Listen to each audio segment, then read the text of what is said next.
Hi guys, in today's video I am sharing a story of a natural unmedicated birth when it's an induction story. So there is some medication happening but not actual pain relief medication.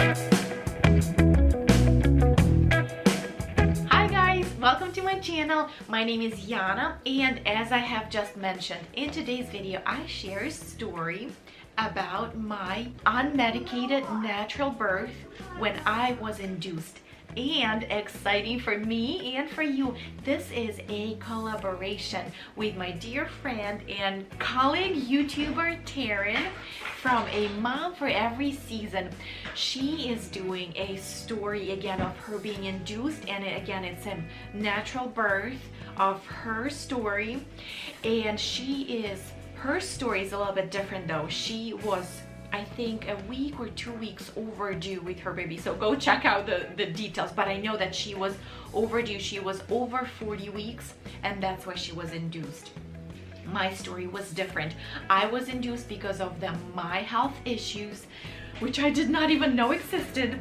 And I was induced 3 weeks and 1 day early before his due date. So after you watch my video, go and check out Taryn's video because her story definitely will be very different from mine. So the pre-story of my birth, I had a very normal pregnancy. I mean, I did not feel great with my second pregnancy, but it was a very normal pregnancy. There was nothing extraordinary that was detected by doctors. In the last few weeks of my pregnancy, I started experiencing itchy palms and itchy feet.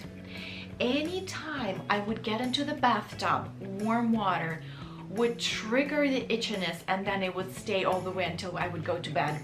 I don't think I felt it all the way throughout the day, but the warm water would trigger the itchiness. So I asked my doctor. I googled, obviously, and it gave me the condition. If you Google itchy palms and feet during pregnancy, it tells you what it is. Your liver, there is some kind of fluid in your body that has to be drained well. If it is not drained, it can cause your body to create the poisonous environment for your baby. And so I read that the chances are that you probably will have to be induced because it can kill your baby. It does not, I mean, it affects your body a little bit, but it's not as bad because after the pregnancy goes away, then your body goes back to normal and everything starts working properly. All the tubes that were like crunched up inside from your uterus expanding so much, everything goes back to normal, extends, straightens out, and all the fluids start going through your body as normal as they were. But there is a risk for the baby. So I talked to my doctor, and she's like, oh yeah, let me see. I think they sent me for the blood work, and I don't remember that they followed up that week on anything. Then week after, I go back for my another appointment. I was 36 weeks and 4 days pregnant. I came to the appointment. She listened to the baby, and she didn't say that anything was wrong. She just was like, oh, go to the hospital. They are going to put you on the monitor so that they can listen to the baby. And the reason why I did not concern myself with this, because I did go to the hospital once already. She did send me for an extended, oh my goodness, I do not remember fully the details. They either sent me to the hospital or they did an extra monitoring of the baby at their office. So it was a very normal experience that they just listen to the movement a little bit more, listen to the heartbeat. So I did not think anything about it. And because I was on my maternity leave already, so I left my office job. My maternity leave started on Friday, and my baby, my 3-year-old at a time, was staying with me. Obviously, I pulled him out of the daycare, and he was going to all of the appointments with me.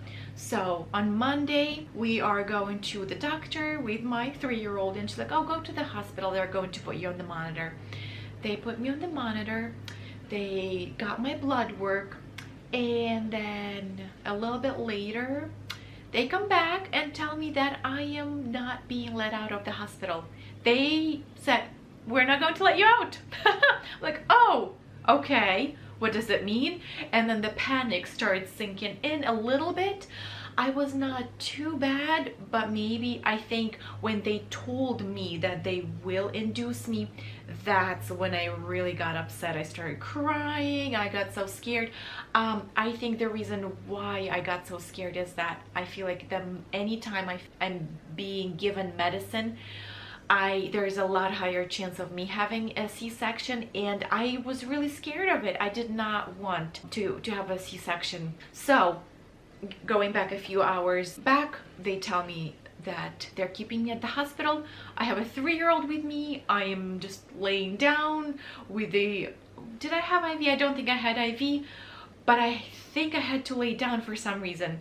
So I'm like texting my husband, who is at work, 2 o'clock in the afternoon. I'm like, hey, I think you should come to the hospital because I'm at the hospital and I have a 3-year-old with me and they're keeping me at the hospital. And God just protected everything in our day, in our life that day, because my husband just handed off a lot of his work to his co-workers, which, like, it was a little too early to do this because I had like 3 weeks to go before the due date, but they just did talk through everything. So he just handed off everything basically, and then 5 minutes later I text him and tell him, come to the hospital, it's time to deliver the baby. So he was able to come to the hospital, get the 3-year-old, take him to the grandparents, and then come back to the hospital. They talked to us. I think Will, my older boy, was there with us. When they talked to us what's going on, they said that they think that I have a preeclampsia and HELLP syndrome, HELLP, HALLP syndrome, which to this day I did not even read what it entails. The thing was that my blood levels were way off. My platelets were very low, and something else, do not remember what it was very high. They did not give me any paperwork afterwards. That's why I'm like, I don't even know what was going on to me. Well, they told me preeclampsia, which I did not have any of the symptoms that sounded like preeclampsia. I did not have high blood pressure. I did not have protein in my urine.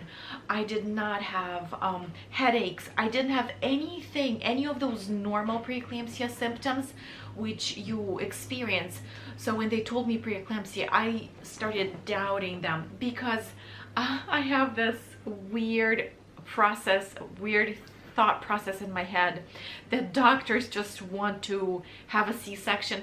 I think it was the story 10 years ago or something that doctors would just schedule everyone for C-section and opt in for C-section because it sounded like it was easier or whatever. And I think that scared me, that doctors do want to give you a C-section.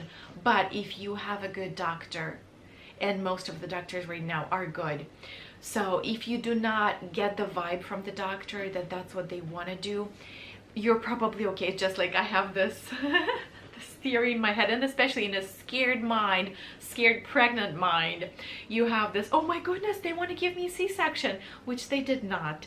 But I got scared, and yes, I really did not want any medication put in my body, but I knew that I had to because I'm at the hospital. They're not letting me out.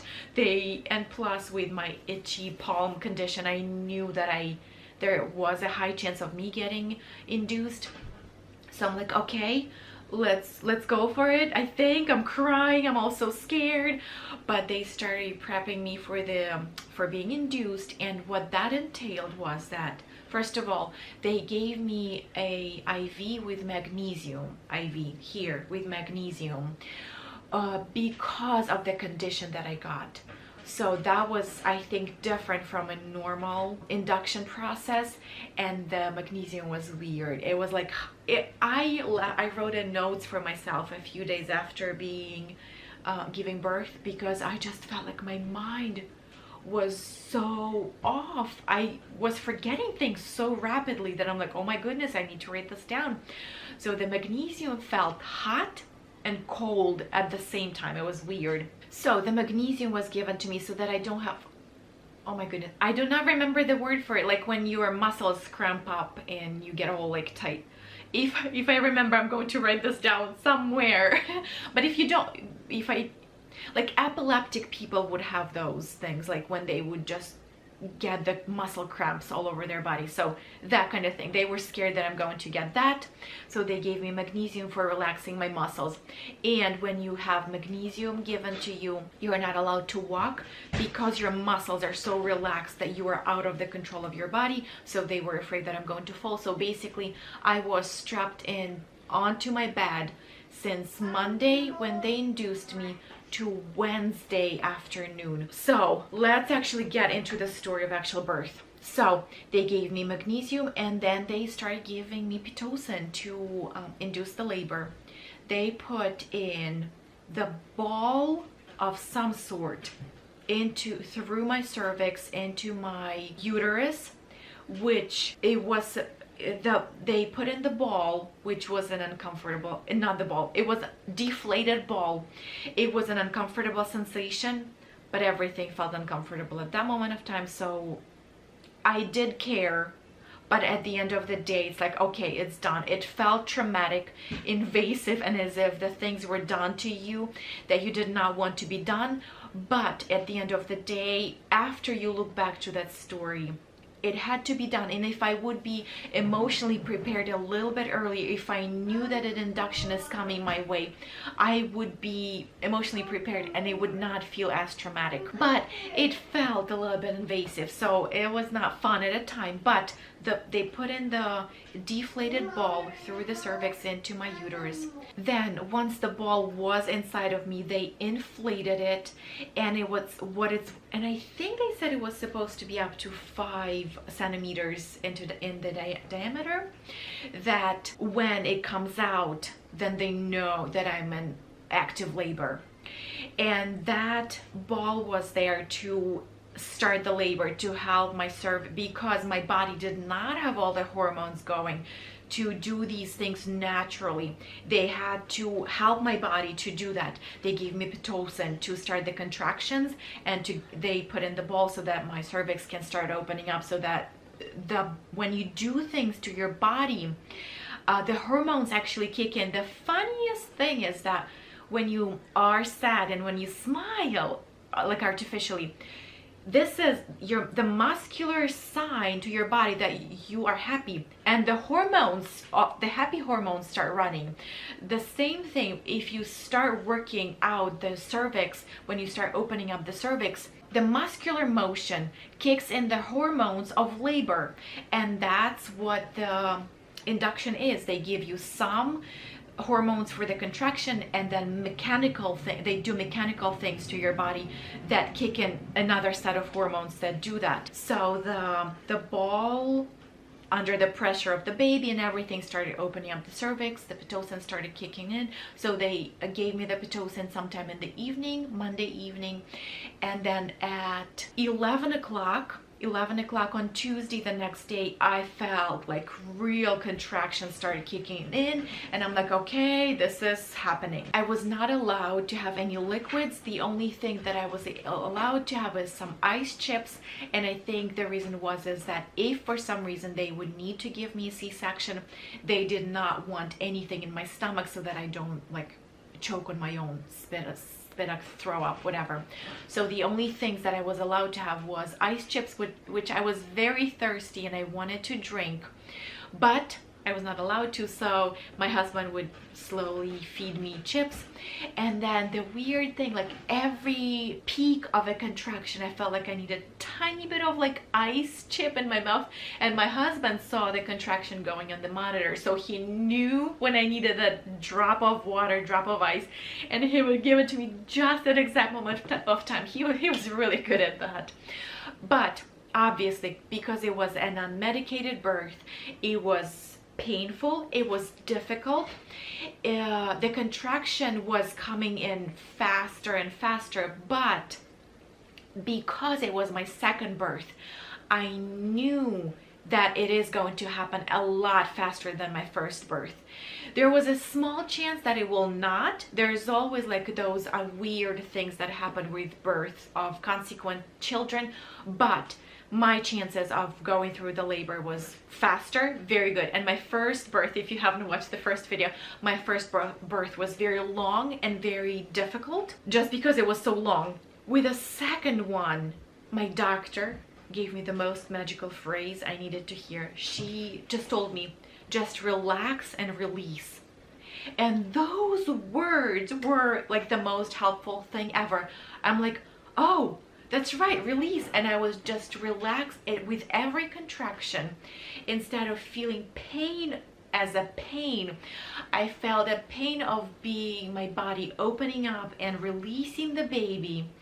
And it was extremely helpful. And even though with my first birth, my husband came and my girlfriend came who helped me to breathe through contractions. Here, I did not have anything lined up to come with me, except for my husband, obviously. And I did not have that person who I thought would guide me through breathing, but I just knew what to do. I don't know why. Like after the doctor told me release the baby and just going through contractions, I would just breathe deeply. I actually do not know how I breathed. I just went through it and I breathed the way I felt like I needed to. If I needed a deeper breath, I would take a deeper breath. If I needed a shorter breath, I would do that. And because I knew that my body was released, it was very interesting how that little small phrase helped me so much.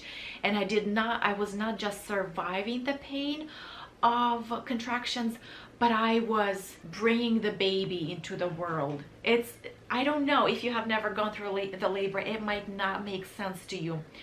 But going through that, it just makes so much sense to me right now. And at that moment of time, is that like relaxing into that pain and letting your body do the work. And it was pretty magical. My second birth, even though it was so much more traumatic because so many things were done to me. Oh, that's right, I did not mention, they put in the catheter to let my pee out.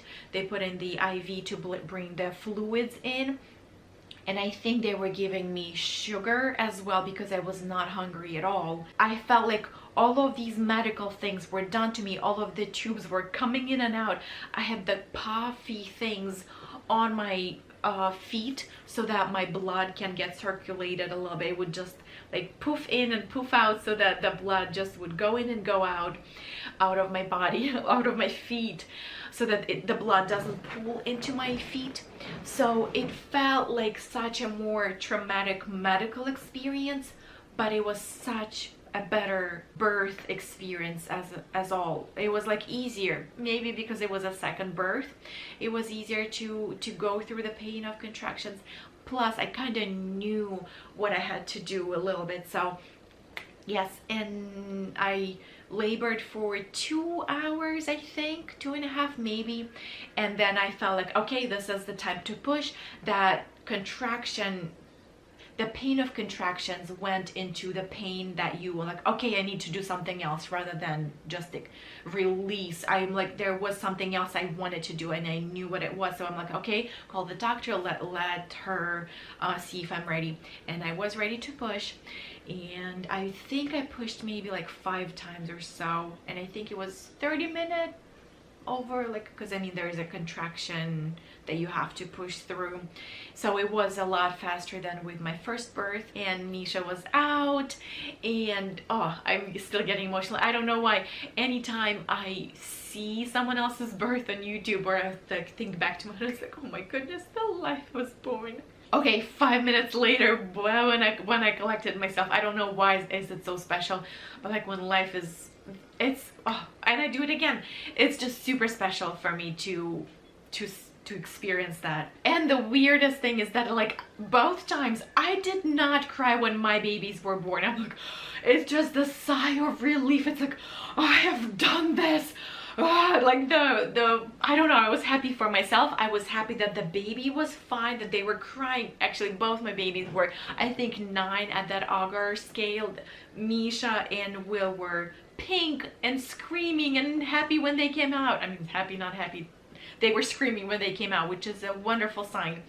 And yeah, but for myself, I'm like, I was not that emotional, oh, the baby, but like anytime I think back to the birth and I look at other people's giving birth, it's like, oh, I just want to sob. I don't know why. It's like weird. But yes, Misha was born at, I think, 2:40 afternoon on Tuesday that day, so 2.5 hours later, when the contraction actually kicked in really well. He was a nice and average baby as well. He was born 3 weeks and 1 day early, so he was considered late preterm baby.